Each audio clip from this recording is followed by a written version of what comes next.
Assalamualaikum warahmatullahi wabarakatuh. Lawyer Story hari ini kita coba mau mengulas atau mengomentari perkara-perkara korupsi yang terjadi akhir-akhir pekan ini atau beberapa pekan ini. Banyak sekali berita tentang ditangkapnya koruptor, ada dari unsur penegak hukum, kemudian ada dari unsur politikus ya. Nah, itu yang bikin heboh itu kan penemuan sejumlah uang yang menyentuh angka 1 triliun dan itu uangnya cash.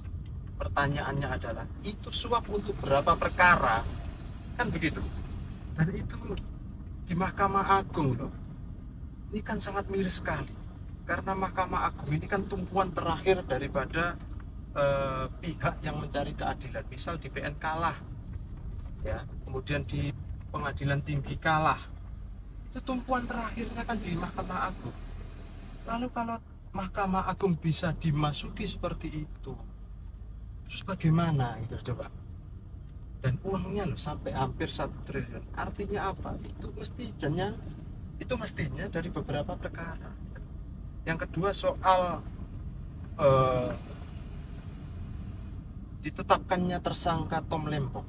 Jadi Tom Lembong adalah mantan Menteri Perdagangan ya, pada era Presiden Jokowi waktu itu. Akhirnya ditetapkan Kejagung sebagai tersangka dugaan korupsi impor gula kalau nggak salah. Nah, mungkin banyak yang bertanya-tanya, kok bisa ya, itu kan kejadian beberapa tahun yang lalu, kenapa nggak dulu-dulu, kan begitu masalahnya. Nah, ini saya nggak tahu, kalau arahnya ke politik saya tidak mau membahas soal itu ya.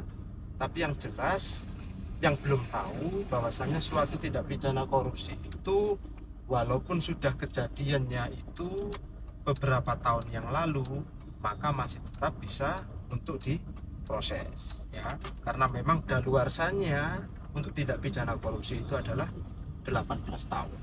Jadi kita positifnya berpikir bahwasanya mungkin baru diketemukan 2 alat bukti yang cukup pada saat ini, gitu saja. Jadi kita jangan berpikir bahwasanya wah ini lawan politik ini, karena sudah tidak bisa berkuasa maka ditersangkakan. Apalagi Tom Lembong kan dulu itu kan kapten timnas kalau nggak salah, kapten timnasnya paslon Anies Muhaimin kalau nggak salah ya. Tapi nggak tahu apakah itu betul-betul politis atau tidak. Tapi yang jelas bahwasannya aturan hukumnya, aturan mainnya adalah kalau belum 18 tahun maka itu masih tetap bisa diproses secara hukum. Jadi korupsi itu memang beda. Kalau pidana umum itu kan 12 tahun ya daluarsanya, tapi kalau korupsi itu 18 tahun.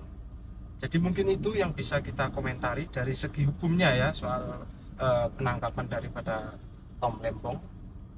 Saya rasa saya prasangka baik, tidak ada unsur politik, karena memang mungkin saja baru ditemukan 2 alat bukti yang cukup. Oke, terima kasih telah menyimak, sampai ketemu.